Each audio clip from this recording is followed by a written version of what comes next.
ايه يا جماعة رحتوا فين؟ بنزل لكم فيديوهات كتير ومحدش بيقول لي سلم ايديك يا بنوب. ده النهارده عامل شوية سمك، انما ايه بولت يا جماعة، وزي العسل ومقرمش، واللحم بتاعه ابيض من جوه زي قلوبكم اللي زي العسل اللي بتشجعني دايما.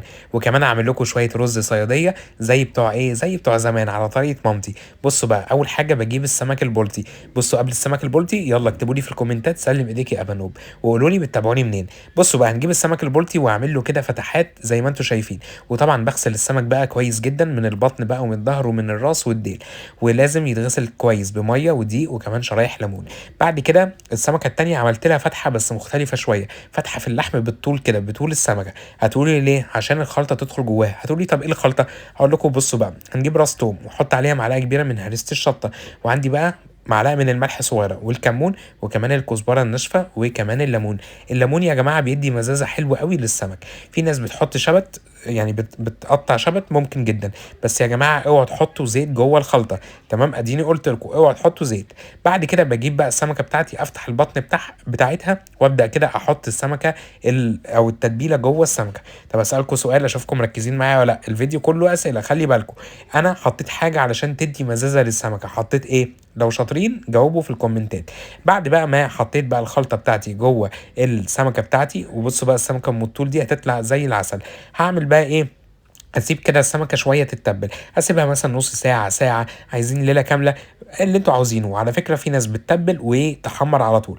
هعمل بقى التتبيله بتاعتي او الكفر بتاعنا اللي هيطلع مقرمش. عندي كوبايه من الدقيق وملح وكمون وكزبره ناشفه وشويه كركم بوصات.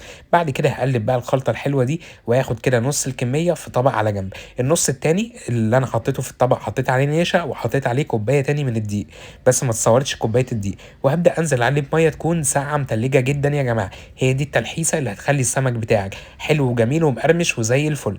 هبدا كده اقلب بقى كويس جدا علشان ما يتكلكعش لحد ما يوصل للقوام ده شبه قوام ايه الكريب شويه. بعد كده هعمل الرز. عندي حله حطيت فيها شويه من الزيت، وده زيت سمك عادي. ونزلت بقى بالبصل بتاعنا، هديله كده ايه تشويحه حلوه يا جماعه. وعلشان يدبل بسرعه البصل بتاعنا لازم احط له رشه بسيطه من الملح. الملح ده مش الملح بتاع الوصفه، امال ده ملح ايه؟ ملح علشان البصل يدبل. بعد كده بقى ايه، هدي تتبيله كده او تقليبه حلوه، وهنزل كده بفص من التوم وهريسه شطه. دول بقى بيودوا الرز الصياديه في حته تانية خالص. اول ما البصل بتاعنا يوصل شبه بصل الكشري، هبدا احط ايه؟ قولوا ورايا. هبدا احط الرز. برافو عليكم الناس اللي قالت ورايا.